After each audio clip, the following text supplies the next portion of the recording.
Hi ಎಲ್ಲ ನಮಸ್ಕಾರ friends. Gauri ಕಲ್ಯಾಣ ಇಂದಿನ ಸಂಚಿಕೆ 10ನೇ ತಾರೀಕಿಂದು. ಇಲ್ಲಿ ಶ್ಯಾಮ್ಗೆ ವಿಷಯ ತಿಳಿದು ಚಿನ್ನು ಈ ಥರ ಪೊಲೀಸ್ ಸ್ಟೇಷನ್ ಇದ್ದಾಳೆ ಅಂತ ವಿಷಯ ತಿಳಿದ ಮೇಲೆ ಶ್ಯಾಮ್ ಅಲ್ಲಿಗೆ ಬರ್ತಾನೆ. ಬಂದಿದ್ದ ತಕ್ಷಣ ಜೊತೆ ಲಾಯರು ಕರ್ಕೊಂಬಂದಿರ್ತಾರೆ. ಕರ್ಕೊಂಬಂದಿದ್ದ ತಕ್ಷಣ ನೋಡಿ ಸರ್, ಇದು ಕಂಪ್ಲೇಂಟು ತುಂಬ ಸ್ಟ್ರಾಂಗ್ ಆಗಿದೆ ಸರ್. ಪೆಟ್ಟು ತಿಂದಿರೋ ಹುಡುಗನೇ ಕಂಪ್ಲೇಂಟ್ ಕೊಟ್ಟಿದ್ದಾನೆ, ಅದರಿಂದ ನಾವೇನು ಮಾಡೋಕ್ಕಾಗಲ್ಲ ಸರ್, ಕಾನೂನು ಪ್ರಕಾರ ಹೋದರೆ ಅಂತ ಅಂದ್ಬಿಟ್ಟು ಅಂತಾರೆ.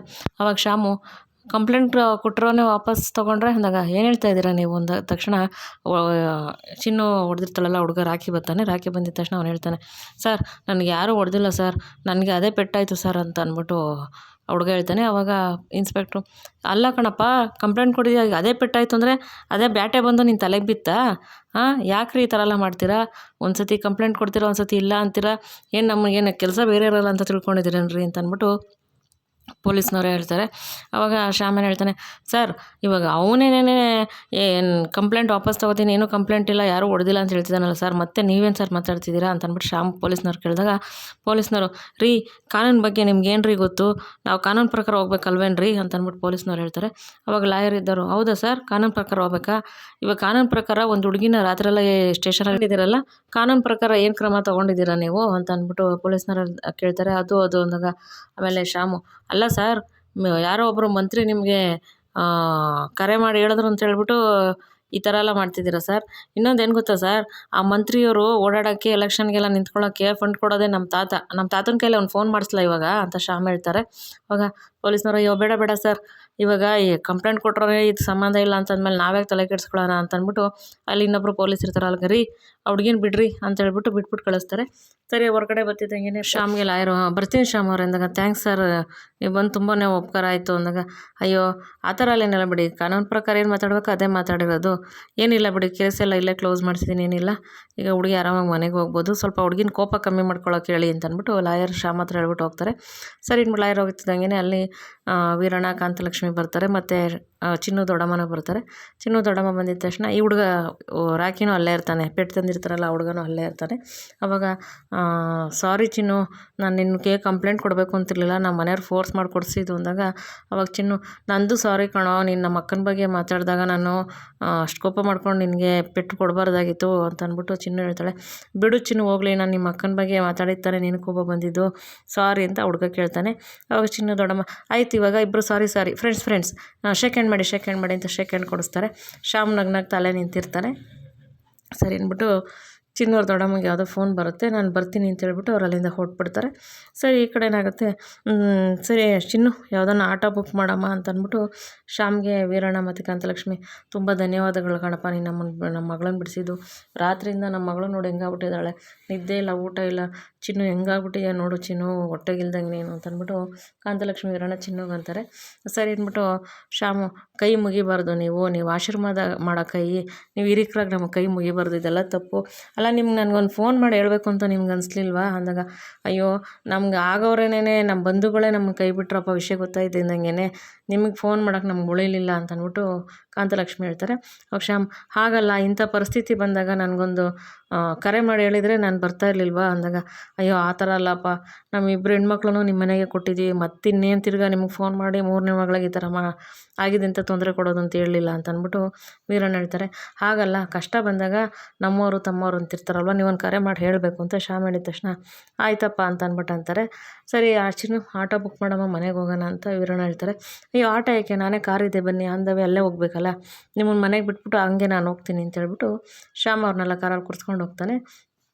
ಕಾರಲ್ಲಿ ಕೂರಿಸ್ಕೊಂಡು ಹೋಗ್ತಿರ್ಬೇಕಾರೆ, ಸರಿ ನಾನು ಇನ್ನು ಬರ್ತೀನಿ ಅಂತ ಹೋಗ್ತಾ ಇರ್ತಾನೆ. ಬಾರಪ್ಪ ಸ್ವಲ್ಪ ಕಾಫಿ ಕುಡಿಯುವಂತೆ ಅಂತ ವೀರಣ್ಣ ಕರೀತಾರೆ. ಪರವಾಗಿಲ್ಲ ಅಂದಾಗ, ಇಲ್ಲ ಒಂದು ಸ್ವಲ್ಪ ಕಾಫಿ ಕುಡ್ಕೊಂಡು ಹೋಗ್ಬೇಕು ಪಾಪ ಅಂತ ಒಳಗೆ ಕರೀತಾರೆ. ಸರಿ ಇಲ್ಲಿ ಕಡೆ ಏನಾಗುತ್ತೆ, ಸರಿತವ್ರು ಒಬ್ಬರೇ ನಿಂತಿರ್ತಾರೆ. ಶಾರದಮ್ಮವ್ರು ಬರ್ತಾರೆ, ಅಂದರೆ ಸರಿತಾ ಅವ್ರ ಅತ್ತೆ ಬರ್ತಾರೆ. ಸರಿತಾ ಯಾಕಮ್ಮ ಅಂದಾಗ, ಏನಿಲ್ಲ ಅತ್ತೆ, ಯಾಕೋ ನಿದ್ದೆ ಬರ್ತಾಯಿಲ್ಲ ಅಂದಾಗ, ನಿದ್ದೆ ಬರ್ತಾಯಿಲ್ವ ಯಾಕಮ್ಮ ಅಂದಾಗ, ಗೊತ್ತಿಲ್ಲ ಅತ್ತೆ ಅಂದಾಗ, ಹಾಗೇಮ್ಮ ಒಬ್ಬರು ಮಾಡಿದ ಉಪಕಾರನ ಗೊತ್ತಿಲ್ದಲೇ ನೀನು ಅಂದಾಗ ನಿದ್ದೆನೂ ಬರೋಲ್ಲ, ಮನ್ಸಿಗೆ ಸಮಾಧಾನವೂ ಇರೋಲ್ಲ ಅಂದಾಗ, ಅತ್ತೆ ಅಂದಾಗ, ಹೌದು ನಿನ್ನ ಮನಸ್ಸಲ್ಲಿ ಏನೋ ಇದೆ, ಏನು ಅಂತ ಹೇಳು ಅಂದಾಗ, ಏನಿಲ್ಲ ಅತ್ತೆ, ಈಗ ಗೌರಿ ನನ್ನ ಮಗನ ಪ್ರಾಣ ಉಳಿಸಿದಾಳೆ, ನನ್ನ ಮಗನ ಕಾಪಾಡಿದ್ದಾಳೆ. ಮತ್ತು ಇನ್ನೊಂದೇನೆಂದರೆ ನನ್ನ ಮಗ ಉಸಿರು ಕಟ್ಬಿಟ್ಟು ಉಸಿರಾಡೋಕ್ಕಾಗ್ದಲೆ ಒದ್ದಾಡ್ತಿರ್ಬೇಕಾದ್ರೆ ನನಗೆ ಮನ್ಸಿಗೆ ಇವಾಗಲೂ ನೆನೆಸ್ಕೊಂಡ್ರೆ ಭಯ ಆಗುತ್ತೆ ಅತ್ತೆ ನನಗೆ. ನನ್ನ ಮಗ ಇಷ್ಟೆಲ್ಲ ಕಷ್ಟಪಟ್ಟಿದ್ದಾನಲ್ಲ, ಅಯ್ಯೋ ಅಂತ ಅಂದ್ಬಿಟ್ಟು ತುಂಬಾ ಭಯ ಆಗುತ್ತೆ ಅತ್ತೆ ನನಗೆ. ಆ ಸಮಯದಲ್ಲಿ ಗೌರಿ ಇದ್ದಿದ್ದು ಸರೋಯ್ತು ಅತ್ತೆ. ಗೌರಿ ಇಲ್ಲ ಅಂದರೆ ನಾನು ಏನು ಮಾಡಬೇಕಿತ್ತು? ಪಾಪ ಅವಳು ಕರ್ಕೊಂಡೋಗಿ ವಿವೇಕ್ನ ಕಾಪಾಡಿದ್ದಾಳೆ. ಅಂಥವಳ ಬಗ್ಗೆ ತಿಳ್ಕೊಳ್ದಾಳೆ ನಾನು ಬಾಯಿಗೆ ಬಂದಂಗೆ ಬೈದ್ಬಿಟ್ನಲ್ಲ ಅತ್ತೆ, ಅದಕ್ಕೆ ತುಂಬಾ ಬೇಜಾರಾಗಿದೆ ನನಗೆ ಅಂತ ಅಂದ್ಬಿಟ್ಟು ಸರಿತವರು ಹೇಳ್ತಾರೆ ಶಾರದಮ್ಮರ ಹತ್ರ. ಶಾರದಮ್ಮರು, ಅದು ಹಾಗೇ ಸರಿತಾ, ಗೊತ್ತಿಲ್ಲದಲೇ ಮಾಡಿದ ತಪ್ಪಿಗೆ ನೀನು ಪಶ್ಚಾತ್ತಾಪ ಪಡ್ತಿದ್ಯಲ್ವಾ, ನೀನು ಅಂದ್ಬಿಟ್ಟೆ ಅಂತ ಅಂದ್ಬಿಟ್ಟು, ಅದರಿಂದ ಏನಾಗಲ್ಲ, ಈಗಲೂ ಕಾಲ ಮಿಂಚಿಲ್ಲ, ನೀನು ಗೌರಿನ ಹೋಗ್ಬಿಟ್ಟು ಒಂದೇ ಒಂದು ಸತಿ ಕ್ಷಮೆ ಕೇಳ್ಬಿಟ್ಟು ಸರಿ ಹೋಗುತ್ತೆ ಅಂದಾಗ, ಅದು ಸಾಧ್ಯ ಇಲ್ಲ ಅತ್ತೆ ಅಂತ ಸರಿತಾ ಹೇಳ್ತಾರೆ. ಸರಿ, ಸಾಧ್ಯ ಇಲ್ಲ, ಆಯಿತು, ತಪ್ಪು ಮಾಡಿದ ತಾನೇ ಕ್ಷಮೆ ಕೇಳಬೇಕು, ಬೇಡ ನೀನು ಕ್ಷಮೆ ಕೇಳಬೇಡ, ಒಂದೇ ಒಂದು ಸಾರಿ ಕೇಳು. ಸಾರಿ ಕೇಳಿದ ತಕ್ಷಣ ಏನು ತಪ್ಪಾಗುತ್ತೆ, ನೀನೇ ಯೋಚನೆ ಮಾಡು. ಇವಾಗ ನೀನು ವಿವೇಕನ ಕಾಪಾಡಿದ್ರಲ್ಲ ಡಾಕ್ಟ್ರು, ಅವ್ರಿಗೆ ಏನು ಹೇಳ್ತೀಯಾ ಅಂದಾಗ, ಏನು ಹೇಳಲೈತೆ, ನನ್ನ ಮಗನ ಪ್ರಾಣ ಉಳಿಸಿದ್ರಿ ದೇವ್ರು ನೀವು ಅಂತ ಹೇಳ್ಬಿಟ್ಟು ಅವ್ರಿಗೆ ಕೈ ಮುಗಿತೀನತ್ತೆ ಅಂದಾಗ, ನರ್ಸ್ಗೆ ಅವ್ರಿಗೂ ಥ್ಯಾಂಕ್ಸ್ ಹೇಳ್ತೀನತ್ತೆ. ನೋಡ್ದಾ, ರಕ್ತ ಸಂಬಂಧ ಇಲ್ದಿದ್ದವ್ರಿಗೇನೆ ನಿನ್ನ ಮಗನ ಕಾಪಾಡಿದ್ರು ಅಂತೇಳಿ ಡಾಕ್ಟ್ರಿಗೆ ನರ್ಸ್ಗೆ ನೀನು ಥ್ಯಾಂಕ್ಸು ಕೈ ಮುಗಿತೀನಿ ಅಂದಮೇಲೆ, ರಕ್ತ ಸಂಬಂಧ ಇದ್ಕೊಂಡು ಗೌರಿಗೊಂದು ನೀನು ಥ್ಯಾಂಕ್ಸ್ ಹೇಳೋಕ್ಕೆ ತಪ್ಪೇನಿದೆ? ಅದರಲ್ಲಿ ಯಾಕೆ ನಿನ್ನ ಸ್ವಾಭಿಮಾನ ಅಡ್ಡ ಬರ್ತಾ ಇದೆಯಾ ಸರಿತಾ ಅಂತ ಅಂದ್ಬಿಟ್ಟು ಶಾರದಮ್ಮ ಹೇಳ್ತಾರೆ.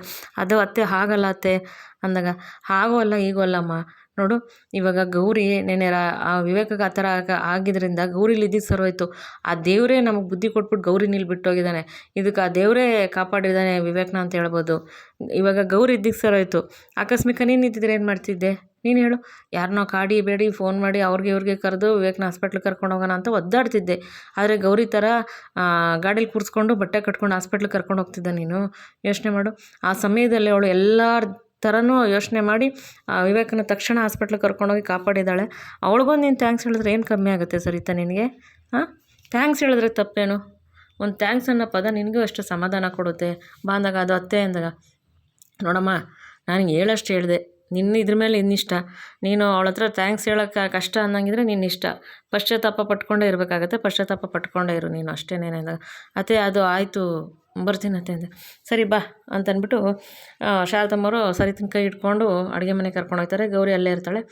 ಅತ್ತೆ ಅಜ್ಜಿ ಏನಾರು ಬೇಕಾ, ಕಾಫಿ ಮಾಡ್ಕೊಡ್ಲ ಅಂದಾಗ, ನೀನು ಕಾಫಿ ಏನು ನಮಗೆ ಬೇಡಮ್ಮ, ಸರಿತೇನೋ ನಿನ್ನ ಹತ್ರ ಮಾತಾಡ್ಬೇಕಂತೆ ಅಂದಾಗ, ಅತ್ತೆನಾ ಏನು ಹೇಳಿ ಅಂದಾಗ, ನನ್ನ ಹಂಗೆಲ್ಲ ಕರಿಬೇಡ ಅಂತ ಹೇಳಿದ್ದೀನಿ ತಾನೇ ಅಂದಾಗ, ಅಲ್ಲ ನೀವು ಅಡುಗೆ ಮನೆ ಒಳಕ್ಕೆ ಬರಬೇಡ ನೀನು ಹೋಗ್ತಾ ಇರು ಅಂತಂದಿರೋರು, ಇವತ್ತು ಅಡುಗೆ ಮನೆಗೆ ಬಂದು ನನ್ನ ಹತ್ರ ಮಾತಾಡಬೇಕು ಅಂತಿದ್ರೆ ನಿಮ್ಮ ಬದಲಾವಣೆ ಬಂದಿದೆ ಅಂತ ನಾನು ಕೇಳಿದೆ ಅತ್ತೆ ಅಂದಾಗ, ಯಾವ ಬದಲಾವಣೆನೂ ಇಲ್ಲ ಏನೂ ಇಲ್ಲ ಅಂದಾಗ, ಸರಿ ಅತ್ತೆ ಏನು ಹೇಳಿ ಅಂತಂದಾಗ, ಅದು ನಾಳೆ ತಿಂಡಿಗೆ ನೀನೇನು ಮಾಡಬೇಕು ಅಂದ್ಕೊಂಡಿದ್ಯಾ, ಅದು ಬೇಡ ವೆಜ್ ಬಿರಿಯಾನಿನೂ ಮಶ್ರೂಮ್ ಕರಿ ಮಾಡು ಅಂತ ಹೇಳಕ್ಕೆ ಬಂದೆ ಅಂತ ಅಂದಾಗ, ಆ ಕಡೆ ತಿರ್ಕೊಂಡು ಮಾತಾಡ್ತಿರ್ತಾರೆ ಸರಿತವರು.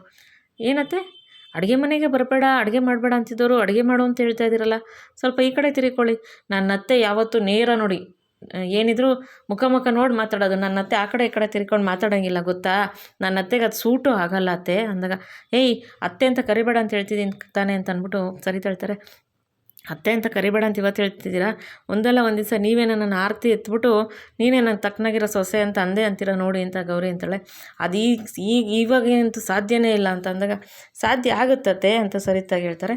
ಆವಾಗ ಅಜ್ಜಿ ಕೈ ಇಟ್ಕೊಂಡೇ ಇರ್ತಾರೆ ಸರಿತಾರ, ಅಂದರೆ ಅವ್ರ ಅತ್ತೆ ಕೈ ಇಟ್ಕೊಂಡೇ ಇರ್ತಾರೆ. ಅವಾಗ ಅತ್ತೆ ಏನು ಹೇಳಿಂದಾಗ, ಅದು ಯಾಕತ್ತೆ ಏನೋ ಹೇಳೋಕೆ ಇಷ್ಟೊಂದು ತಡಬಡಿಸ್ತಾ ಇದ್ದೀರಾ, ಅದು ಭಯ ಪಟ್ಕೊಂಡು ನಿಮ್ಮತ್ತೆ ಕೈ ಬೇರೆ ಹಿಡ್ಕೊಂಬಂದಿದ್ದೀರಾ ಅಂತ ಅಂದ್ಬಿಟ್ಟು ಅಂತಾರೆ. ತಕ್ಷಣ ಶಾರದಮ್ಮವ್ರ ಕೈ ಬಿಟ್ಬಿಡ್ತಾರೆ ಸರಿತವರು. ಅದು ಏನಿಲ್ಲ, ನನ್ನ ಮಗನ ಉಳಿಸಿದ್ಯಲ್ಲ ನೀನು, ಅದಕ್ಕೆ ಥ್ಯಾಂಕ್ಸ್ ಅಂತ ಅಂದ್ಬಿಟ್ಟು ಅಂತಾರೆ. ಥ್ಯಾಂಕ್ಸಾ ಯಾಕತ್ತೆ ಅಂತ ಹೇಳಿಲ್ವಾ, ನನ್ನ ಮಗನ ಉಳಿಸಿದ್ಯಲ್ಲ ಅದಕ್ಕೆ ಥ್ಯಾಂಕ್ಸ್ ಅಂದಾಗ, ಅತ್ತೆ ಅವರು ನಿಮ್ಮ ಮಗ ಮಾತ್ರ ಅಲ್ಲ ಅತ್ತೆ, ನನ್ನ ಗಂಡ ಕೂಡ ಹೌದು. ನನ್ನ ಗಂಡನ ಉಳಿಸ್ಕೋಬೇಕಾಗಿರೋದು ನನ್ನ ಕರ್ತವ್ಯ, ನನ್ನ ಧರ್ಮ, ಅದನ್ನು ನಾನು ಮಾಡಿದ್ದೀನತ್ತೆ. ನೀವು ಅದಕ್ಕೆ ಥ್ಯಾಂಕ್ಸ್ ಹೇಳ್ತೀರಾ ಅಂತ ನಾನು ಮಾಡಿಲ್ಲ ಅತ್ತೆ. ನಿಮ್ಮ ಮಗನ ಮೇಲೆ ನಿಮ್ಗೆ ಎಷ್ಟು ಪ್ರೀತಿ ಇದೆಯೋ ನನ್ನ ಗಂಡನ ಮೇಲೆ ನನಗೆ ಅಷ್ಟೇ ಪ್ರೀತಿ ಇದೆ ಅತ್ತೆ ಅಂದಾಗ, ಅದೇನಾಗಲಿ ಗೊತ್ತಿಲ್ಲ ನನಗೆ, ಥ್ಯಾಂಕ್ಸ್ ಹೇಳಬೇಕಿತ್ತು ಹೇಳಿದ್ದೀನಿ ಅಷ್ಟೇ ಅಂತ ಅಂದಾಗ, ಹೋಗ್ಲಿ ಬಿಡಿ ಅತ್ತೆ ನೋಡೋ ತಿರ್ಗಾ ಅದನ್ನು ಕರಿಬೇಡ ಅಂತ ಹೇಳ್ತಾಯಿದ್ದೀನಿ, ಮತ್ತೆ ಅತ್ತೆ ಅಂತ ಕರಿಬೇಡ ಅಂದಾಗ, ಯಾಕೆ ಕರಿಬಾರ್ದು ಅತ್ತೆ? ಅನಿಕೇತ್ ಅನನ್ಯ ನಿಮ್ಮನ್ನು ಅತ್ತೆ ಅಂತ ಕರೆದಾಗ ನೀವು ಎಷ್ಟು ಇಷ್ಟಪಡ್ತೀರಾ? ಅನಿಕೇತ್ ಅನನ್ಗೆ ಇರೋ ಜಾಗ ನಿಮ್ಮ ಹೃದಯದಲ್ಲಿ ನನಗಿಲ್ವಾ ಅತ್ತೆ? ನಾನು ಅತ್ತೆ ಅಂತ ಕರಿಬಾರ್ದಾ? ಯೋಚನೆ ಮಾಡಿ, ನಾನು ಅಂತ ತಪ್ಪು ಏನು ಮಾಡಿದ್ದೀನಿ ಅತ್ತೆ? ನಿಮ್ಮ ಮಗನ ಜೀವನದಲ್ಲಿ ಬಂದಿದ್ದು ತಪ್ಪು ಮಾಡಿದೆ ಅಂತ ನಾನು ನಿಮ್ಮ ಈ ಥರ ಮಾತಾಡ್ತಾ ಇರೋದು ಅತ್ತೆ, ನೀವು ಹೇಳಿ ನೀವು ಯೋಚನೆ ಮಾಡಿ ಅತ್ತೆ ಅಂದಾಗ, ನೋಡು ನೀನೇನೋ ಬದಲಾಯಿಸೋಕ್ಕೆಲ್ಲ ಬರಬೇಡ ನನ್ನನ್ನು ನೀನು ಅಂತ ಅಂದ್ಬಿಟ್ಟು ಸರಿತಾ ಹೇಳ್ತಾರೆ. ಇಲ್ಲ ಅತ್ತೆ, ಬದಲಾವಣೆ ನಿಮ್ಮಲ್ಲಿ ಆಗ್ತಾ ಇದೆ ಅಂದಾಗ, ಏನು ಹೇಳ್ತಾ ಇದೆ ಅಂದಾಗ, ನಿಮ್ಮಲ್ಲಿ ಬದಲಾವಣೆ ಆಗ್ತಾ ಇದೆ, ನಿಮ್ಮ ಮಗನ ಮನಸ್ಸಲ್ಲಿ ಕೂಡ ಬದಲಾವಣೆ ಆಗ್ತಾ ಇದೆ ಅಂತಂದಾಗ, ಇಲ್ಲ ಸಾಧ್ಯನೇ ಇಲ್ಲ ಅಂತ ಸರಿತಾ ಹೇಳ್ತಾರೆ. ಇಲ್ಲ ಅತ್ತೆ, ಬದಲಾವಣೆ ಆಗ್ತಾ ಇದೆ. ಇವಾಗ ಏನು ಗೊತ್ತಾ, ಇಲ್ಲಿ ನಿಮ್ಮ ಬದಲಾವಣೆಗೂ ನಿಮ್ಮ ಮಗನ ಬದಲಾವಣೆಗೂ ತುಂಬಾ ವ್ಯತ್ಯಾಸ. ಆದರೆ ನನಗೆ ಒಬ್ಬರು ಬದಲಾವಣೆನೇ ಬೇಡ ಅತ್ತೆ, ಇಬ್ಬರು ಬದಲಾವಣೆ ಬೇಕು. ನಿಮ್ಮ ಮಗನಿಗೆ ಹೆಂಡ್ತಿನ ಪ್ರೀತಿ ನನಗೆ ಕೊಡಬೇಕು, ನೀವು ಸೊಸೆನ ಪ್ರೀತಿ ನನಗೆ ಕೊಡಬೇಕು. ನನಗೆ ಗಂಡನ ಪ್ರೀತಿನೂ ಬೇಕು, ಅತ್ತೆ ಪ್ರೀತಿನೂ ಬೇಕು. ಒಬ್ರು ಬಿಟ್ಟು ಒಬ್ಬರು ಪ್ರೀತಿ ಬೇಡ ಅತ್ತೆ, ನನಗಿಬ್ಬರೂ ಬೇಕು ಅಂತ ಅಂದ್ಬಿಟ್ಟು ಗೌರಿ ಹೇಳ್ತಾಳೆ. ಅದು ಯಾವತ್ತೂ ಸಾಧ್ಯನೇ ಇಲ್ಲ ಅಂತ ಸರಿತಾ ಹೇಳ್ತಾರೆ. ಸಾಧ್ಯ ಇದೆ ಅತ್ತೆ, ಸಾಧ್ಯ ಆಗುತ್ತೆ ಅಂದಾಗ, ಇಲ್ಲ ಆಗಲ್ಲ ಅಂದಾಗ, ಅತ್ತೆ ಸಾಧ್ಯ ಆಗುತ್ತೆ ಅಂತ ಹೇಳಿದ್ನಲ್ಲ, ಈಗ ನಿಮ್ಮ ಮನಸ್ಸು ಬದಲಾವಣೆ ಆಗ್ತಾ ಇದೆ ಅತ್ತೆ, ಬದಲಾವಣೆ ಆಗೇ ಆಗುತ್ತೆ ಅಂದಾಗ, ನಿನ್ನ ಹತ್ರ ಮಾತಾಡ್ತೀನಲ್ಲ, ನನಗೆ ಬುದ್ಧಿ ಇಲ್ಲ ಅಷ್ಟೇ ಅಂತ ಅಲ್ಲಿಂದ ಸರಿತಾ ಹೊಟ್ಬಿಡ್ತಾರೆ. ಅತ್ತೆ ಅಂತ ಕರೀತಾಳೆ, ತಿರುಗಿ ನೋಡ್ತಾರೆ ಸರಿತಾ. ಲವ್ ಯು ಅತ್ತೆ ಅಂತಾಳೆ. ಅಯ್ಯೋ ಅಂದ್ಕೊಂಡು ಹೋಗ್ತಾರೆ. ಆಮೇಲೆ ಶಾರದಮ್ಮರು, ಅಲ್ಲ ನಾನು ಸೊಸೆನಾ ನೀನು ಇಷ್ಟೊಂದು ಗುಳಿಸ್ಕೋಬೋದಾ, ನನ್ನ ಸೊಸೆಗೆ ಯಾಕೆ ಹಂಗೆಲ್ಲ ಮಾತಾಡೋದು ಅಂತ ಶಾರದಮ್ಮವ್ರು ಗೌರಿನ ಕೇಳ್ತಾರೆ. ಓಹೋ, ನಿಮ್ಮ ಸೊಸೆಗೆ ಹಂಗಂದಿದ್ದಕ್ಕೆ ನಿಮಗೆ ಕೋಪ ಬಂದುಬಿಡ್ತಾ ಅಂದಾಗ, ಮತ್ತೆ ನನ್ನ ಸೊಸೆ ಅಲ್ವಾಳು ಅಂತ ಶಾರದಮ್ಮವ್ರು ಅಂತಾರೆ. ಅವಾಗ ಇರಿ, ನಿಮ್ಮ ಸೊಸೆ ಇವಾಗ ನಿಮಗೆ ತರಾಟೆ ತಗೋತಾರೆ ಅಂತ ಅಂದ್ಬಿಟ್ಟು ಗೌರಿ ಅಂತಾರೆ. ಯಾಕೆ ಅಂದರೆ ನಾನು ಅವ್ರ ಸೊಸೆ ಅಲ್ವಾ, ಅದಕ್ಕೆ ನಿಮ್ಮ ಸೊಸೆ ನಿಮ್ಮನ್ನು ಕೇಳ್ತಾರೆ ಅಂದಾಗ, ಅಯ್ಯೋ ಗೌರಿ ಅಂತ ಅಂದ್ಬಿಟ್ಟು ನಕ್ಕೊಂಡು ಅಲ್ಲಿಂದ ಹೋಗ್ತಾರೆ. ಆಮೇಲೆ ಸರಿ ಇಲ್ಲೇನಾಗುತ್ತೆ, ಚಿನ್ನನ ಬಿಡಕ್ಕೆ ಒಳಗೆ ಬರ್ತಾರಲ್ಲ, ಕಾಫಿ ಕುಡಿಯಪ್ಪ ಅಂತ ಹೇಳ್ಬಿಟ್ಟು ವೀರಣ್ಣವರು ಶ್ಯಾಮ್ನ ಕೂರಿಸಿರ್ತಾರೆ. ಆಮೇಲೆ ಕಾಫಿ ಮಾಡ್ಕೊಂಬರ್ತೀನಿ ಅಂತ ಕಾಂತ ಹೋಗಿರ್ತಾರೆ. ವೀರಣ್ಣವರು ಸ್ವಲ್ಪ ಕೆಲಸ ಇದೆ ಚಿನ್ನು, ಬರ್ತೀನಿ ಅಂದ್ಬಿಟ್ಟು ಆಚೆ ಹೋಗ್ತಾರೆ. ಆಮೇಲೆ ಸರಿ ಕಾಂತಾರು ಕಾಫಿ ಮಾಡಿಬಿಟ್ಟು, ಚಿನ್ನು ಬಾಯಿಲಿ ಕಾಫಿ ಕೊಡು ಅಂತ ಕರೀತಾಳೆ. ಅಷ್ಟರಲ್ಲಿ ಶ್ಯಾಮು, ಅಲ್ಲ ಮಚ್ಚಿ ಕೋಪ ಗೀಪ ಎಲ್ಲ ಸ್ವಲ್ಪ ಕಮ್ಮಿ ಮಾಡ್ಕೊಂಬಚ್ಚಿ ಅಂದಾಗ, ಏಯ್ ಏನು ಹೇಳ್ತಾ ಇದೀಯ ನೀನು, ನಾನು ಕೋಪ ಕಮ್ಮಿ ಮಾಡ್ಕೊಂಡೇ ಇದ್ದೀನಿ, ಇದೇನು ಮಾಮೂಲಿ ಹೊಡೆಯೋದು ಪಡೆಯೋದೆಲ್ಲ. ಆದರೆ ಇವತ್ತೇ ನಾನು ಸ್ಟೇಷನ್ಗೆ ಅಂತ ಹೋಗಿದ್ದು ಅಷ್ಟೇನೆ, ಇನ್ಮೇಲೆ ಸ್ವಲ್ಪ ಹುಷಾರಾಗಿರ್ಬೇಕಪ್ಪ ಅಂತ ಅಂದ್ಬಿಟ್ಟು ಚಿನ್ನು ಅಂದ್ಕೊಂಡು ಎದ್ದೋಗ್ತಾಳೆ. ಕಾಫಿ ಕೊಡೋಗಿ ಸ್ವಲ್ಪ ಇವ್ರು ಶ್ಯಾಮ್ಗೆ ಅಂತ ಅಂದ್ಬಿಟ್ಟು ಕಾಂತಲಕ್ಷ್ಮಿ ಕೊಡ್ತಾರೆ. ಅಮ್ಮ ಇದೆಲ್ಲ ನನಗೆ ಹೇಳ್ಬೇಡ, ಈ ಟಿಪಿಕಲ್ ಹುಡುಗಿ ಥರ ಅಲ್ಲ ನಾನು, ಕಾಫಿ ತೊಗೊಳ್ಸ್ಕೊಂಡೆಲ್ಲ ಕಾಫಿ ಕೊಡೋ ಅಭ್ಯಾಸ ನನಗಿಲ್ಲ ಅಂದಾಗ, ಕೊಡೋಗೆ ಅಂತ ಅಂದ್ಬಿಟ್ಟು ಅಂತಾರೆ. ರಪ್ ಅಂತ ನಡ್ಕೊಬಂದು ಕಾಫಿ ಕೊಡ್ತಾಳೆ ಶ್ಯಾಮ್ ಕೈಗೆ. ಮಚ್ಚಿ ಈ ನೀನು ಕಾಫಿ ಥರ ಸ್ಟೈಲು ಕಾಫಿ ತಂದಿದ್ದಕ್ಕೂ ಶೂಟ್ ಆಗೋದೇ ಇಲ್ಲ ಮಚ್ಚಿ ಅಂತ ಶ್ಯಾಮ್ ಹೇಳ್ತಾರೆ. ಅವಾಗ ಚಿನ್ನು, ನಮ್ಮಮ್ಮಗೆ ನಾನು ಅದೇ ಹೇಳ್ದೆ, ಆದರೆ ನಮ್ಮಮ್ಮ ಕೇಳಲಿಲ್ಲ ಅಂದಾಗ, ಸರಿ ಆಯಿತು ಮಚ್ಚಿ, ಇನ್ನೇನು ಮಚ್ಚಿ ಸಮಾಚಾರ ಅಂದಾಗ, ಏನಿಲ್ಲ ಈ ಕಾಫಿ ಕುಡ್ದಾಯ್ತಾ, ಮೊದಲು ಜಾಗ ಖಾಲಿ ಮಾಡೋ ಅಂತಂದಾಗ, ಆಯಿತು ಮಚ್ಚಿ, ಯುದ್ಧದಲ್ಲಿ ಅಲ್ಪವಿರಾಮ ವಿರಾಮ ಇರ್ತದೆ, ಅಂದರೆ ನೀನು ವಿರಾಮನೇ ಕೊಟ್ಬಿಟ್ಟೆ ನನಗೆ, ಬಿಡು ಆಯ್ತು ಹೋಯ್ತೀನಿ ಅಂತ ಎದ್ದೋಗ್ತಾರೆ.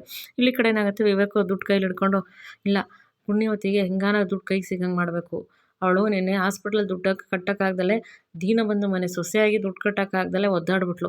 ಅವಳ ಕೈಲಿ ದುಡ್ಡಿರೋ ಥರ ಮಾಡಬೇಕು, ಏನು ಮಾಡೋದು ಅಂತ ವಾಲ್ರಬ್ಬು ಎಲ್ಲ ತೆಗ್ದು ದುಡ್ಡು ಅಲ್ಲಿ ಇಲ್ಲೆಲ್ಲ ಹೋಗ್ತಾನೆ. ಇಲ್ಲ ಅವಳಿಗೆ ಕೈಗೆ ಡೈರೆಕ್ಟಾಗಿ ಕೊಟ್ಟರೆ ಅವಳು ದುಡ್ಡು ಇಸ್ಕೊಳ್ಳಲ್ಲ, ಯಾವುದೇ ಕಾರಣಕ್ಕೂ ಇಸ್ಕೊಳ್ಳಲ್ಲ, ಅವಳ ಸ್ವಾಭಿಮಾನ ಅಡ್ಡ ಬರುತ್ತೆ. ದುಡ್ಡು ಕೊಡ್ತೀರಾ ನೀವು ಅಂತ, ಮತ್ತು ಅದಕ್ಕೂ ಇಷ್ಟು ಉದ್ದ ಬಾಯಿ ಮಾಡ್ತಾಳೆ. ಏನು ಮಾಡೋದು ನೋಡೋಣ, ಅವಳೇ ಕೇಳ್ತಾಳಣ ಅಂದ್ಬಿಟ್ಟು ಹಂಗೆ ದುಡ್ಡು ಹಿಡ್ಕೊಂಡು ಮಂಚದ ಮೇಲೆ ಕೂತಿರ್ತಾರೆ. ಏನು ಮಾಡೋದಿದು, ಇದು ಹೆಂಗಾನ ಮಾಡಿ ಆ ಪುಣ್ಯವತಿ ಕೈಗೆ ಹೋಗಂಗೆ ಮಾಡಬೇಕಲ್ಲ. ಅವಳ ಕೈಲಿ ಸ್ವಲ್ಪ ದುಡ್ಡು ಅಂತಿದ್ರೆ ಏನಾದ್ರು ಕಷ್ಟ ಕಾಲಕ್ಕಾಗುತ್ತೆ, ಅದನ್ನು ಬಿಟ್ಬಿಟ್ಟು ಅವಳು ಪ್ರತಿಯೊಂದಕ್ಕೂ ದುಡ್ಡಿಲ್ಲ ಅಂತ ಕೇಳೋಕ್ಕಾಗಲ್ಲ. ಈಗ ಏನು ಮಾಡಲಿ, ಇದನ್ನು ಯಾಕೆ ಅವಳಿಗೆ ತಲುಪಿಸೋದು, ಏನು ಮಾಡಬೇಕಂತ ಗೊತ್ತಾಗ್ತಿಲ್ವಲ್ಲ ಅಂತ ಹಂಗೆ ಸುಮ್ಮನೆ ಕೂತಿರ್ತಾರೆ. ಗೌರಿ ಬರ್ತಾಳೆ. ಗೌರಿ ಬಂದ್ಬಿಟ್ಟು ಮಾಮೂಲಿ ಅವಳು ಹಾಸಿಗೆ ತೊಗೊಂಡು ಹಾಸ್ಕೊಂಡು ಕೂತಿರ್ತಾಳೆ, ಮನೆ ಕೆಳಗೆ ಹೋಗ್ತಿರ್ತಾಳೆ. ಅಷ್ಟರಲ್ಲಿ ವಿವೇಕು, ಇದೇನಿದು ಇವತ್ತು ಏನು ಮಾತಾಡ್ತಿಲ್ವಲ್ಲ, ಸೈಲೆಂಟಾಗಿ ಬಂದು ಮನಕತ್ತಾಳಲ್ಲ, ಯಾಕೆ ಏನು ಮಾತಾಡ್ದಂಗೆ ಸೈಲೆಂಟಾಗೋಳಲ್ಲ ಅಂದ್ಬಿಟ್ಟು, ಏಯ್ ಏನಿವತ್ತು ಏನು ಮಾತಾಡ್ತಾನೆ ಇಲ್ಲ.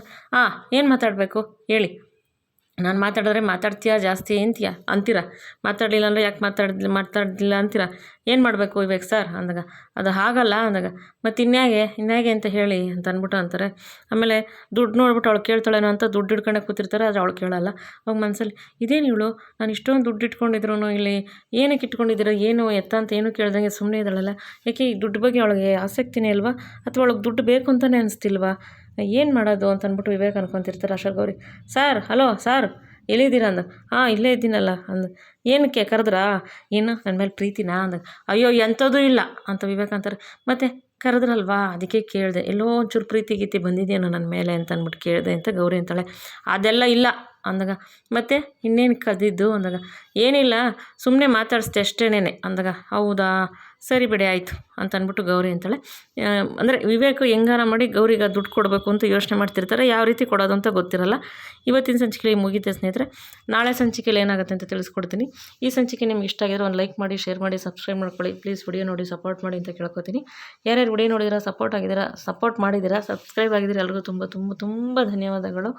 ಮೊದಲನೇ ಸತಿ ನೋಡೋರು ದಯವಿಟ್ಟು ಸಬ್ಸ್ಕ್ರೈಬ್ ಮಾಡ್ಕೊಂಡು ನೋಡಿ. ತಮ್ಮ ಅನಿಸಿಕೆ ಅಭಿಪ್ರಾಯ ಕಮೆಂಟ್ ಮಾಡಿ ತಿಳಿಸಿ.